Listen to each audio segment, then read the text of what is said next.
BJP Musi నిద్రలో భాగంగా ఉదయాన్నే చైతన్యపురి కొత్తపేట డివిజన్లలో న్యూ మారుతి నగర్ సత్యనగర్ కాలనీ ఫణిగిరి కాలనీలో మూసీ బాధితులను కలిసి మూసీ పరివాహక ప్రాంతాలను పరిశీలిస్తున్న పార్లమెంట్ సభ్యులు ఈటల రాజేందర్ ఫణిగిరి కాలనీలో బస చేసిన మల్కాజ్గిరి పార్లమెంట్ సభ్యులు ఈటల రాజేందర్ మూసీ పక్కన ఉండగలరా అని ముఖ్యమంత్రి రేవంత్ రెడ్డి సవాల్ స్వీకరించిన బీజేపీ ముఖ్య నాయకులు రాత్రి నుండి మూసీ పక్కన ఉన్న ప్రాంతాల్లో పర్యటించి బస చేశారు.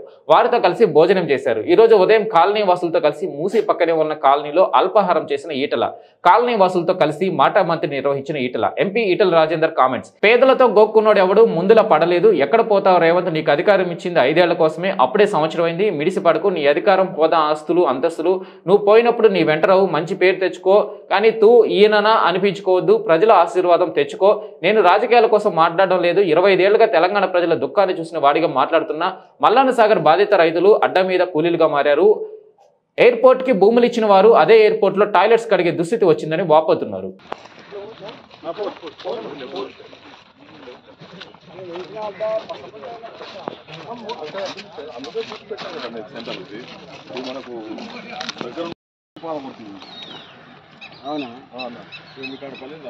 అక్కడ లైన్ లోపల అక్కడ పోతుంది అన్న స్టేట్ మూసి. అందుకనే ఇక్కడ 250 మీటర్లు వెడల్పు చేసిన ఒరిజినల్ 80 మీటర్లే వెడల్పు, 250 ఫీట్లు. మనకి ఇక్కడికి వచ్చే వరకల్నే 258 మీటర్లు వెడల్పు అయింది. ఇక్కడ మీకు మంచిది వ్యాపారానికి పనికొస్తుంది. చార్జగట్టు కూడా పనికిరాదు, వాడు కూడా రాడు. అంతా పేదల మిషన్లో ఇల్లు కదా, ఆడ కొన్ని వ్యాపారం కమంతా చెప్తాడు.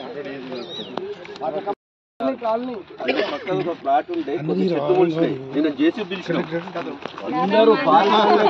4 ఫ్లోర్లు అంత హైట్ ఉంటుంది. పైకి దాదాపు 50 ఫీట్ హైట్ కేసీఆర్ కాలనీ అన్నది రైట్ సైడ్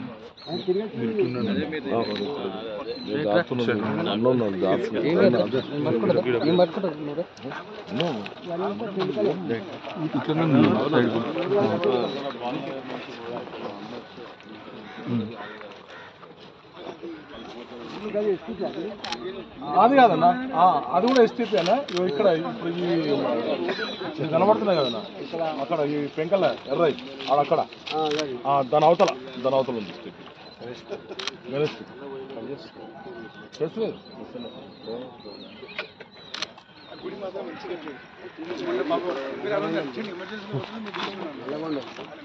కెమికల్ వాటర్ బంద్ చేస్తే మన కాటన్ చెట్లకు నీళ్ళు వస్తే మనకి రోడ్ మీద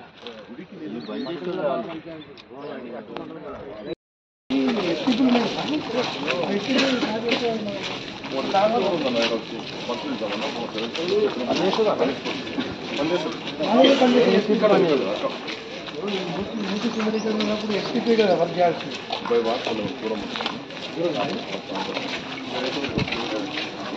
నాలుగు 400 కోట్లు వెళ్ళి ఎస్టీపీ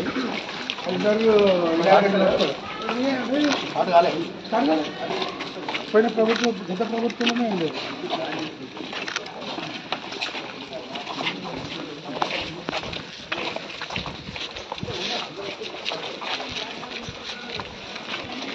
మీ దగ్గర లేకుండా ఎస్టీపీ లేదు.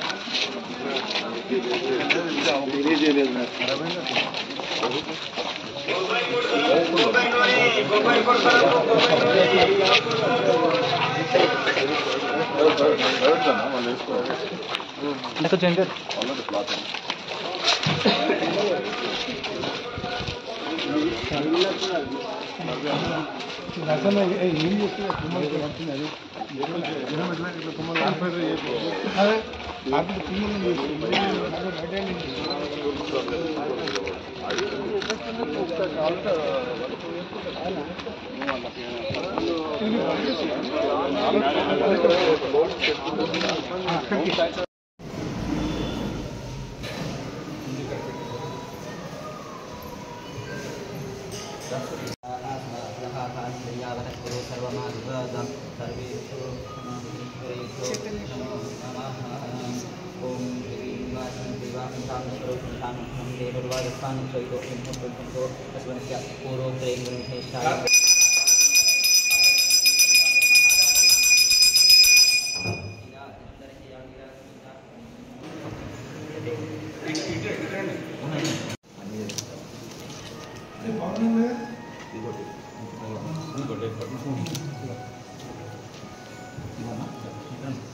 వెనక జరగండి కొంచెం.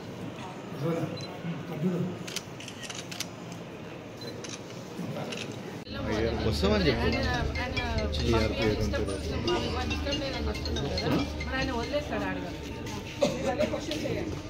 రైట్.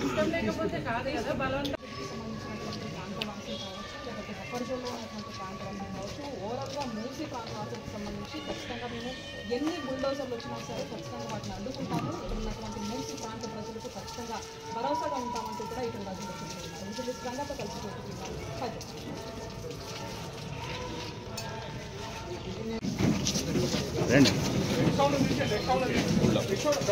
13 ఎకరాలు 15 ఎకరాలు భూములు కలిగిన రైతులు ఇలా ఒక్క గుంటెడు భూమి లేక ఇలా వాళ్ళ దగ్గర పనిచేసే కూలీలలాగా జత కలిసి ఇలా అడ్డ మీద కూలీలుగా మారిపోయిన చరిత్ర నువ్వు మర్చిపోకు. నువ్వు అంటున్న ఏమి నౌకలు ఇస్తావా? ఇప్పుడు నీకు ఇక్కడ ఇంటర్నేషనల్ ఎయిర్పోర్ట్ కట్టింది శంషాబాద్ దగ్గర, వాళ్ళ భూములన్నీ కూడా గుంజుకున్నారు. భూములు పోని వాళ్ళకేమో ఎకరం 40 కోట్లు 50 కోట్లు అని చెప్పి మురిసిపోతున్నారు. భూములు కోల్పోయిన వాళ్ళు ఏమైంది, వాళ్ళు పోయి ఆ ఎయిర్పోర్ట్లో పనిచేస్తే టాయిలెట్ కడిగే కాడ, టీలు అందించే కాడ, నేను అన్నది ఏ ఊరమ్మా అంటే, అయ్యా నా ఊరు ఈ శంషాబాదు, నాది 3 ఎకరాల భూమి పోయిందిలా, ఇవాళ ఉంటే 100 కోట్లు అవు బిడ్డ, ఇలా 8,000 రూపాయలకు 9,000 రూపాయలకు పనిచేస్తున్న బిడ్డ అని చెప్పి ఆమె మాట్లాడుతుందంటే, ఇలా ఎవడు నువ్వు ఈ పోలేపల్లిలో భూములు పోయిన మహబూబ్నగర్లో ఏమిచ్చింది అక్కడ? ఇవాళ ఎవ్వడు కూడా పెద్ద పెద్ద నౌకలు ఇయ్యరు. ఇక్కడ ఫార్మా కంపెనీలు వచ్చినా నువ్వు ఏం చేయదలుచుకున్నావు? మూసి అటుపక్కకి ఇటుపక్కకు అంతటి భూములు తీసుకోవట్లే. పనిగిరి కాలనీ మీదనే పడ్డది వాళ్ళకు కన్ను, వాళ్ళకు కొత్తపేట మీద పడ్డది కన్ను, వాళ్ళకు మారుతినగర్ మీద పడ్డది కన్ను, వాళ్ళకు రామంతపూర్ మీద పడ్డది. ఎందుకంటే ఇది మంచిగా ఉన్నది, విలువైన భూమి ఉన్నది. ఇక్కడ గజం 1 లక్ష రూపాయలు ఉన్నది. ఇక్కడ ఈ భూములన్నీ కూడా గుంజుకొని అదాని లాంటి అంబానీ లాంటి కట్టబెట్టి ఇక్కడ పెద్ద పెద్ద చూసిన నేను జ్యోతి పేపర్లు వేసిండు. ఒక పెద్ద సిటీ కట్టినట్టుగా 20 అంతస్తుల 40 అంతస్తుల భవనాలున్నట్టుగా మంచి బ్రహ్మాండమైన చెట్లు, ఆ విజువల్స్ అన్నీ వేసి ఇవాళ చూపిస్తున్నారు. నీ రంగుల ప్రపంచం కాదు బిడ్డ. మేము ఒక తరానికి తరమే కన్న బిడ్డల్ని వేసుకొని కనిపించిన అమ్మా నాన్నను కన్న ఊరిని వదిలిపెట్టి ఇక్కడికి వచ్చినాము. ఒక తరం కష్టపడితే 60 గజాలు 70 గజాలు కొనుక్కొని మీ ఇల్లు కట్టుకుంటే ఇవాళ మా ఇళ్ళను గుంజుకొని మా బతుకులలో మట్టి కొట్టకని చెప్పి ఇలా అంటుంటే నువ్వు ఇంకా పట్టించుకోకపోతే మాత్రం పిచ్చి పని చేస్తే మంచిది కాదు. నేను చిలుక పలుకులు పలికే మంత్రులారా, కాంగ్రెస్ పార్టీ నాయకులారా, ఇట్లాంటి అహంకారపూరితమైన నీ ముఖ్యమంత్రి మాటలతో మీరు ప్రజల క్షేత్రంలో తిరగకుండా వచ్చే పరిస్థితి వస్తుంది. ప్రజలే మీ ఎంట పడే పరిస్థితి వస్తుంది. బుల్డోజర్లు మా మీదకి రావు బాబు, బుల్డోజర్లు మా మీదకి రావు. రేపు బుల్డోజర్లు మీ మీదకి వస్తాయి. మూసీ నదిలో కాంగ్రెస్ పార్టీని పాతరేసేదాకా తెచ్చుకోకండి అని చెప్పి కాంగ్రెస్ పార్టీని హెచ్చరిస్తున్నా. ఈ పిచ్చి ప్రతిపాదన బంద్ చేయమని చెప్పి కోరుతున్నా. ఈ ఇల్లు కూడా చేసుకో, మంచిగా జీడిమెట్ల నుంచి వచ్చిన కెమికల్ వాటర్ రాకుండా చేసుకో, ఇవాళ డ్రైనేజీ వాటర్ రాకుండా చేసుకో, మూసీలో మంచి కొబ్బరి నీళ్ళు లాంటి నీళ్లు పారించే ప్రయత్నం చేయి, వరదలు రాకుండా అటుపక్క ఇటుపక్క సిమెంట్ కాంక్రీట్తో మంచి కరకట్టలు వేసుకో. ఇవాళ అవసరమైతే పూటగెత్తి 1,50,000 కుషకులు అంటున్నావు, 2 లక్షల కుషకు నీళ్లు పట్టేటువంటి మూసీ నది బయటపడాయి.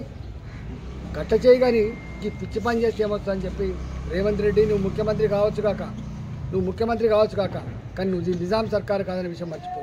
మా ప్రజల ఆశీర్వాదంతో నీకు అధికారం వచ్చిన విషయం మర్చిపోద్దని చెప్పి హెచ్చరిస్తా ఉన్నా. గత 5 నెలలుగా హైదరాబాద్ తెలంగాణ పేద ప్రజలు అరచేతిలో ప్రాణం పెట్టుకొని బిక్కుమంటూ బతుకుతూ ఉన్నారు. మొట్టమొదటి ఎక్కడ మొదలైంది?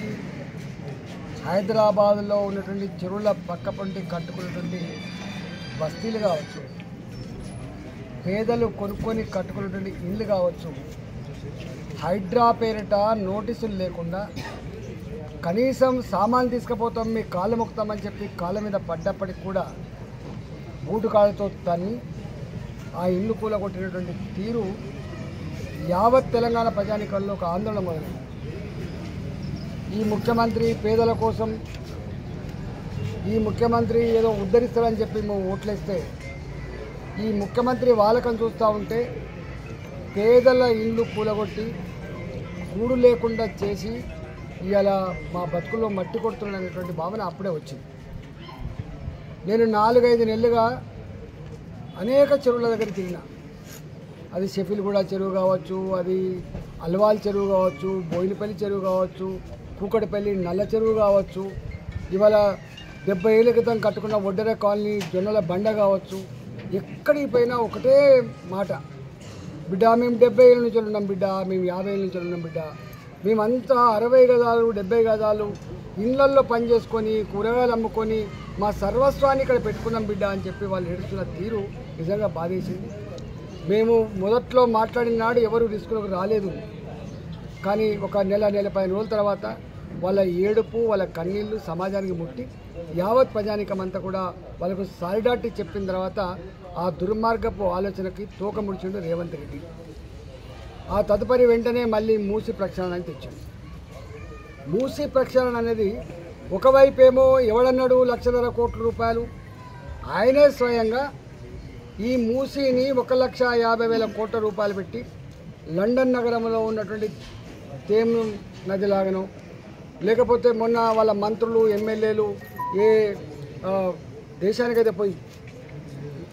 దేశానికైతే పోయి వాళ్ళు చూసొచ్చిండ్రో అలాంటి గొప్ప నది నిర్మిస్తామని చెప్పినటువంటి రేవంత్ రెడ్డి ఇవాళ ఒకవైపేమో ఎవడన్నాడు మేము ఎక్కడ కూలగొడతలేము, ఎక్కడ ఎవరిని ఎల్లగొడతలేము, ఎక్కడ కూడా ఆందోళన పడాల్సి అక్కర్లే అని చెప్పి ఒకవైపు చెప్తూనే మరోవైపు మొన్న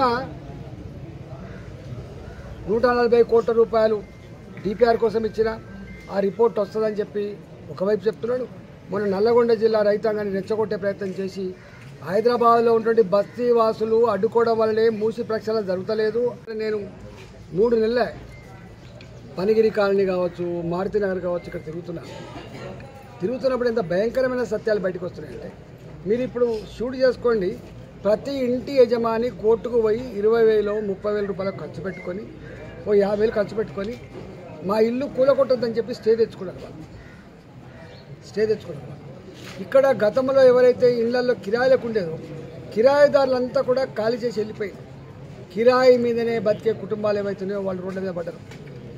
ఇక్కడ 3 నెలలుగా 4 నెలలుగా ఓ ఇల్లు అమ్ముదామంటే కానీ ఓ ఇల్లు కొందామంటే కానీ ఎక్కడ లేదు. ఇక్కడ ఒకవేళ తన కొడుకు అమెరికాకు పోవాలంటే, తన బిడ్డకైనా పెళ్లి చేయాలనుకుంటే, లేకపోతే తనకి ఏదైనా ఆపద వస్తే ఇల్లు అమ్ముకునేటువంటి ఆస్కారం లేదు. ఇక్కడ బ్యాంకు రుణాలు రావు. ఇక్కడ ఏదైనా ఇల్లు బ్యాంకులో పెట్టి తెచ్చుకుందామంటే బ్యాంకు రుణాలు రావు. ఇవాళ ఇక్కడనే సాగర్ అపార్ట్మెంట్స్ అని కూడా కడుతున్నారు.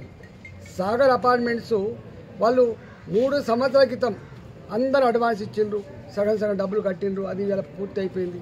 ఇవాళ వాళ్ళ యజమాని దగ్గరికి పోయి వాళ్ళు అంటున్న మాట ఏంటంటే, అయ్యా మీ ఇల్లు మాకొద్దు, మీ అపార్ట్మెంట్ మాకొద్దు, మా డబ్బులు మాకు ఏమంటున్నారు.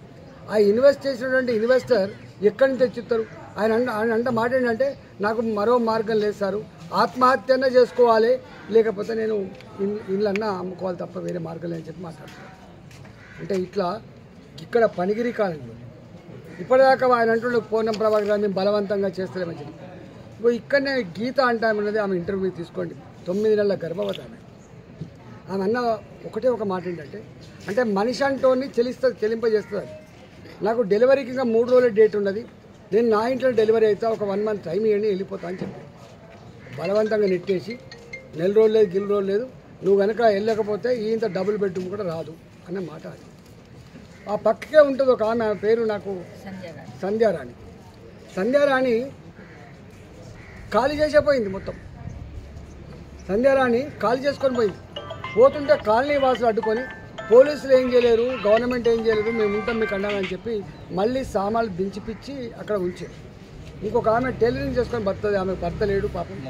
తన ఊర్లో ఉన్న సర్వస్వాన్ని అమ్మి ఇక్కడ చిన్న షెడ్ వేసుకొని మిషన్ కుట్టుకొని తన కుటుంబాన్ని తన పిల్లల్ని పోషించుకునేటువంటి మహిళ, ఆమె పేరేందో నాకు తెలియదు, కానీ ఆమె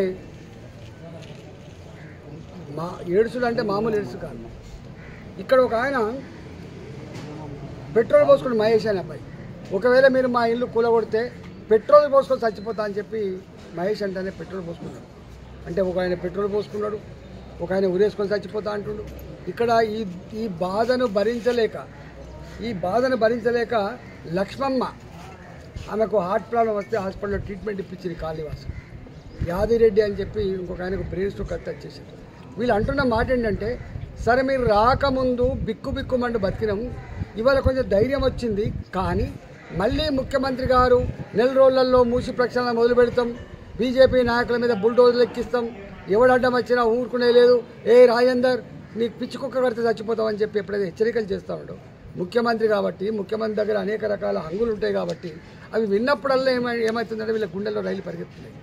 ఒక్క మాటలో చెప్పాలంటే మూసి అటుపక్కకి ఇటుపక్కకు ఉన్నటువంటి పేదల ఇళ్లల్లో ఇలా ప్రశాంతత లేకుండా చేసిండు.